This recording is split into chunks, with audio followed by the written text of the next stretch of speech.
kasama din ang iba pang mga ano rito, lalo tigit yung ibang mga manggagawa na hindi naman ganun kalaki ang sweldo at nahihirapan din sa buhay. Gaya na lamang ng mga janitor at ng mga security guard. Opo, na kung po pwede daw isama sa 4Ps, may tugon po dyan ang DSWD. Kaya atin pong kausapin si ASEC Irene Dumlao. ASEC, good morning po. Magandang umaga, Rod. Magandang umaga din po sa lahat ng sumusubaybay ng inyong programa. May good news na ba, ASEC? Kasama na ba ang mga security at janitor dito sa 4Ps?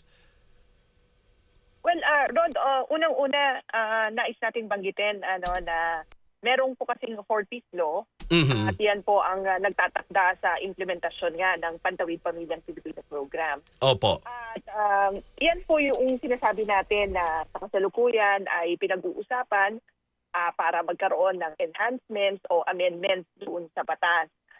Of course, kinakailangan nating pag-aralan yung mga proposals para nga po mas maging responsive itong programa sa pangangailangan ng ating mga mahihirap na kababayan at makatiyak tayo na ito ay makatugon sa layunin ng ating Pangulong Marcos Jr. na matugunan ang kahirapan sa ating bansa sa pamamagitan ng pamumuhunan sa edukasyon at kalusugan ng mga mahihirap na mga bata.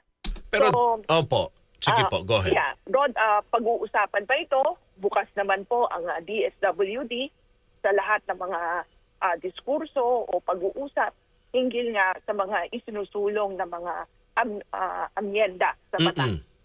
Opo. Sabi nyo nga may mga panuntunan at yung panuntunan dito sa 4Ps, hindi naman yan isang upuan lang at kinabukasan, pwede nang baguhin. Mahaba-haba din yung proseso dyan, ASEC, di ba? Nabanggit nyo nga, dapat may amendment sa batas. So, tama. Oo. Nasa kamay pa rin yan ng ating mga mambabatas kung magpapasa sila ng amendments para dito sa programa ng 4Ps. Yes, Rod, tama ka dyan sa nabanggit mo. Kinakailangan na magkaroon nga ng amendment doon sa batas na siyang basihan sa pagpapatupad ng programa. And of course, itong proposed amendments ay sa ilalim sa konsultasyon, sa mga pagpupulong, para makatiyak nga tayo, gaya ng nabanggit ko, Rod, para makatiyak tayo na magiging responsive itong mga isinusulong na amyenda doon sa batas. Kasi isa lang naman ang hangarin natin, Rod, ito ay matiyak na matulungan natin yung mga kababayan natin makaahon mula sa kahirapan.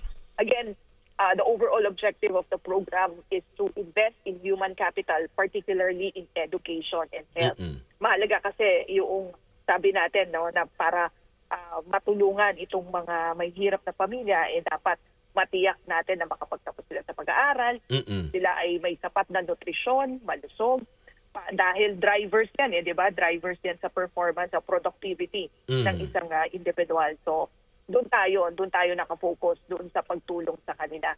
And lahat naman po ng mga ipinopropose na mga measures para mas mapabuti pa natin at mas ma-ensure na masakop natin lahat ng mga mahirap na mga pamilya ay tutulong po ang DSWD sa anumang pong mga diskurso. Okay. Ito ay para sa lamang, ASEC, kaalaman. Lalo tigit dito sa mga security guards, sa mga janitor, at yung iba pang mga sektor na hindi naman gaano kalaki ang kanilang kita. Yung mga nagtatrabaho din sa mga maliliit na tindahan, na paminsan yung kanilang arawang sweldo dyan below minimum pa at wala pang mga benepisyo. Pero hindi po sila kasama, di po ba? Dito sa programa, ang 4Ps. Base po sa panuntunan, para sa kabatiran lang po, kasi sasabihin nila, unfair naman yan kami nga kung sila'y kumakain ng sardinas o paminsan hindi nakakakain kami din nakakaranas ng ganon kahit may trabaho. Ba't hindi kami isasama? Well, etong kasalukuyang panuntunan, bakit hindi kasama itong sektor na to? Kung babalikan natin, Rod, yung targeting system for the selection of eligible beneficiaries for the program, unang-una kasi, tinitignan natin kung sila ay kabilang sa mga mahihirap na pamilya as identified by the National Household Targeting System for Poverty Reduction. Pangalawa, tinitignan kung sila po ay may anak 0 to 18 years old. Okay. Kasi again, Rod, ito ay pamumuhunan sa edukasyon at kalusugan ng mga mahihirap na pamilya. Maaring kabilang ka sa mahirap na pamilya, pero kung wala ka pong anak na 0 to 18 years old, hindi po kayo mapapabilang sa 4P. Kung meron naman po, at gayon din may po, anak po. At gayon din, kung kayo naman po ay may anak, 0 to 18 years old, at kayo ay willing na mag-comply sa specific conditions ng program.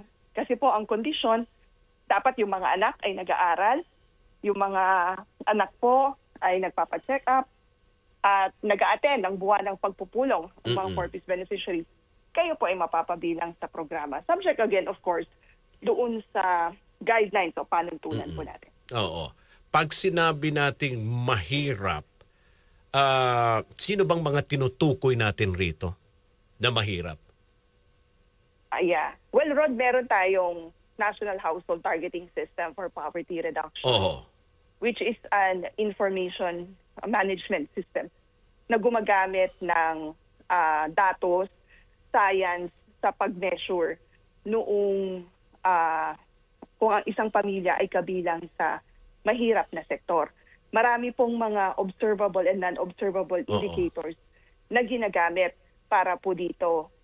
Merong mga socio-economic indicators na ginagamit and gumagamit ito ng isang scientific-based mechanism para nga po ma-compute natin. It's actually a statistical model, but to simplify lang po the definition of the National Household Targeting System for Poverty Reduction, tinutukoy niya kung sino at saan yung mga mahihirap na mga pamilya. Kasi pag dito sa Pinas, nagtanong ka sa sa mga komunidad, kung sino ang mga mahihirap rito, halos lahat sasagot sa inyo, kami, lahat rito mahirap. Diba? Yung mga nakatira sa komunidad. Pero halo-halo na yon. May mga nagtatrabaho, may mga may trabaho, may mga walang trabaho din, di ba? Yeah. O kasi Rod, doon sa National Household Targeting System for Poverty Reduction, sabi ko nga, samut-sari yung mga indicators, socio-economic indicators kasi ang ginagamit dyan. Tinitignan kung ilan ang miyembro ng pamilya, may mga nakapagtapos ba ng pag-aaral, ano ang pangunahing pinagkakakitaan, and then tinitignan din kung ano yung saan gawa ng mga materials, yung kanila pong bahay, ano yung kanilang mga appliances, hindi po ba saan sila nakatira, pati po yung mga composition o yung mga bawat miyembro ng pamilya, inaalam din po kung ano yung kanila pong mga impormasyon or circumstances. Kasi nga po, kinakailangang makita natin lahat yan. Kasi talagang importante ito doon sa pag-measure nga. Meron kasing proximity test na ginagamit para dyan. And dyan nga po nami-measure kung kabilang ka ba o matutukoy ka na mahirap na pamilya o hindi. Magkano ho ba ang natatanggap ang bawat pamilya dito sa programang 4Ps? Doon magkakaiba ang halaga na natatanggap nila.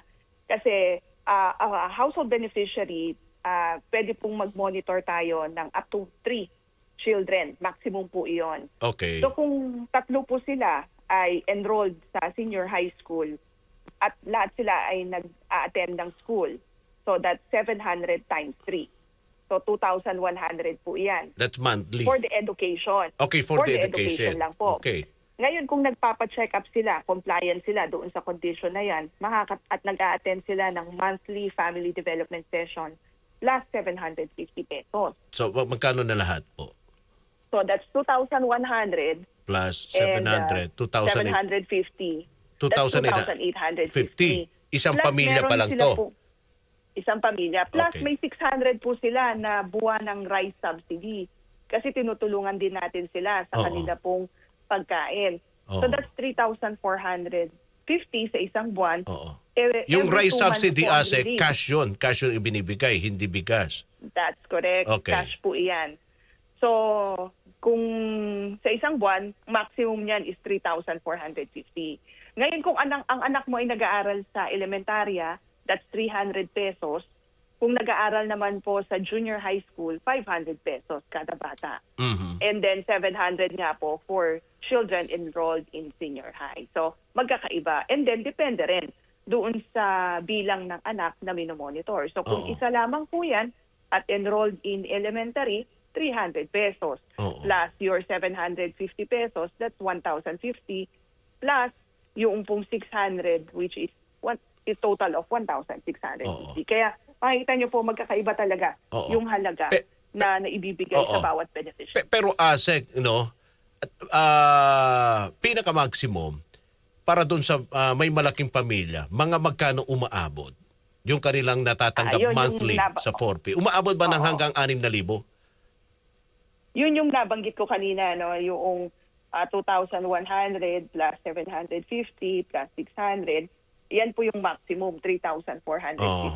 Dahil, Rod, every 2 months kasi yung release ng kanilang conditional cash grant. So, kung every 2 months, yung maximum na 3,450, multiply it with 2, 6,900 yung maximum po na matatanggap kapag ang mga anak ay enrolled sa senior high school. At 3 po yung minomonitor. Okay.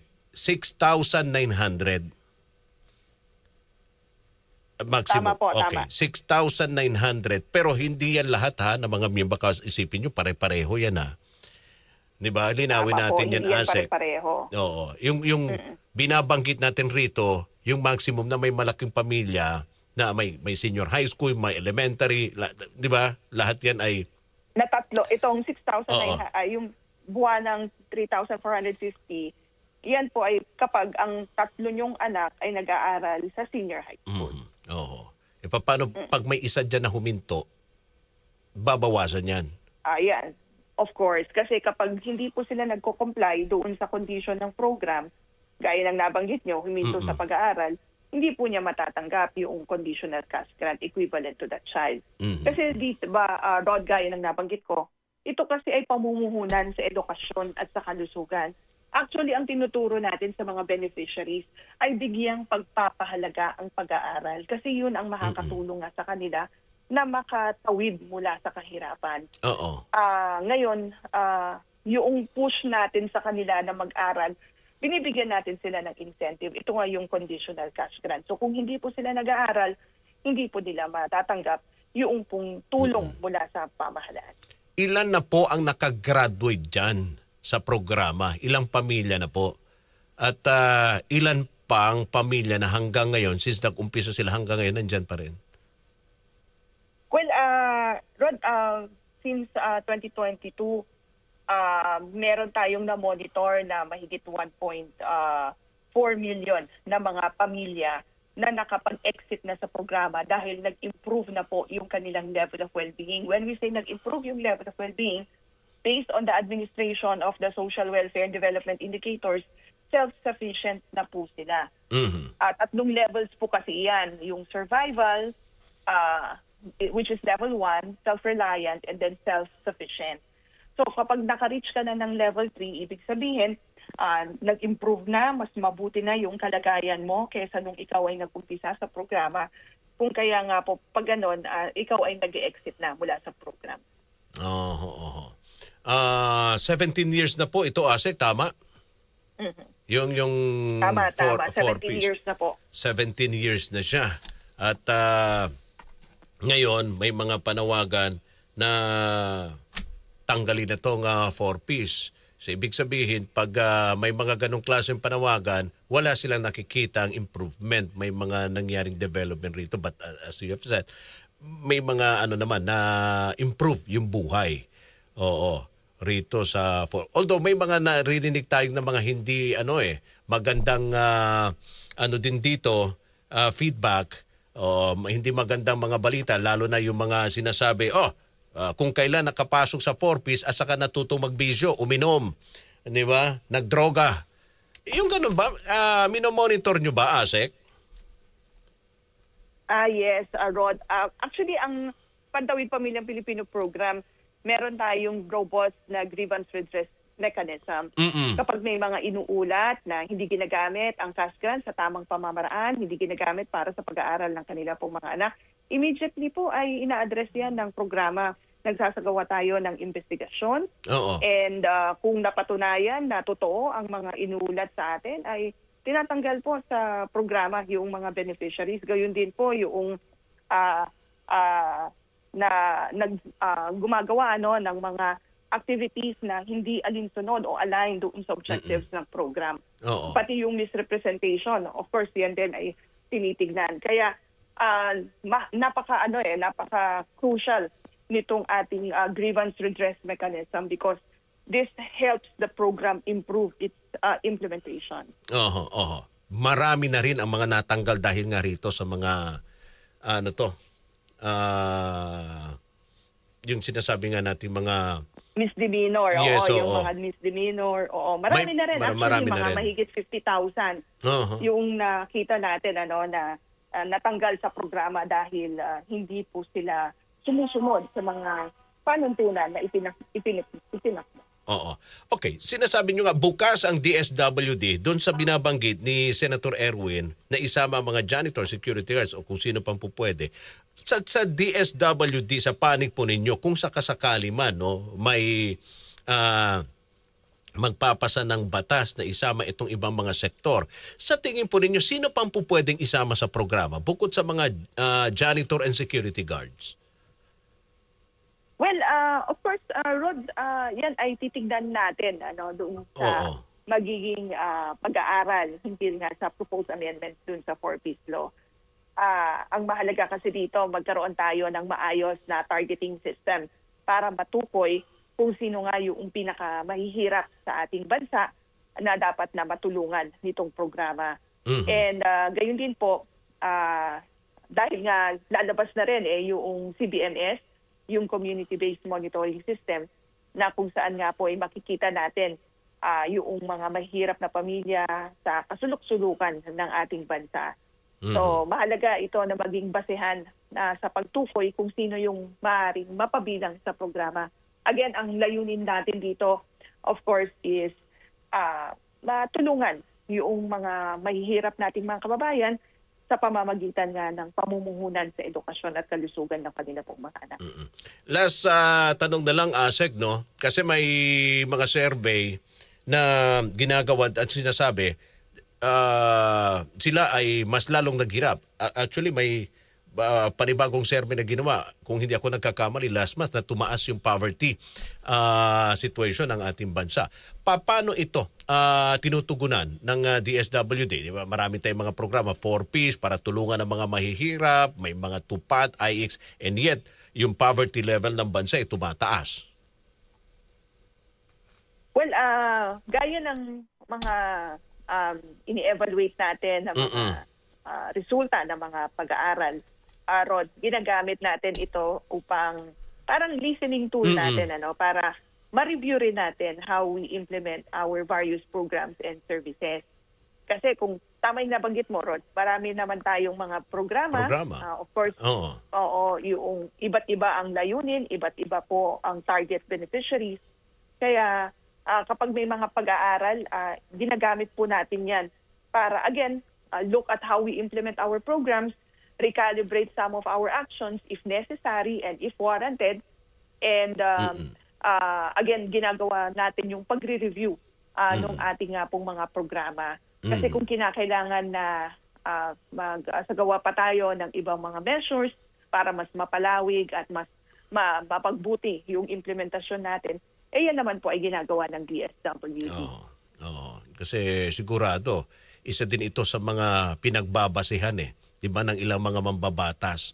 Kaya pinupuntirian nila itong ganitong klase mga programa para sa mga mahihirap. May mga programa na nga tayo para sa mga mahihirap. Bakit ang dami pa rin mga naghihirap na Pilipino? Di po ba, Asek? Alright. So anyway, Asek, maraming salamat sa inyong oras at panahon. Mabuhay po kayo. Maraming salamat, Rod, sa pagkakataon na ibinahagi po sa DSWD. And sana po ay nakatulong tayo na maipaliwanag kung ano po ang Pantawid Pamilya Pilipino program sa mga nakikinig po ng iyong programa. Magandang umaga at maraming salamat. Thank you very much.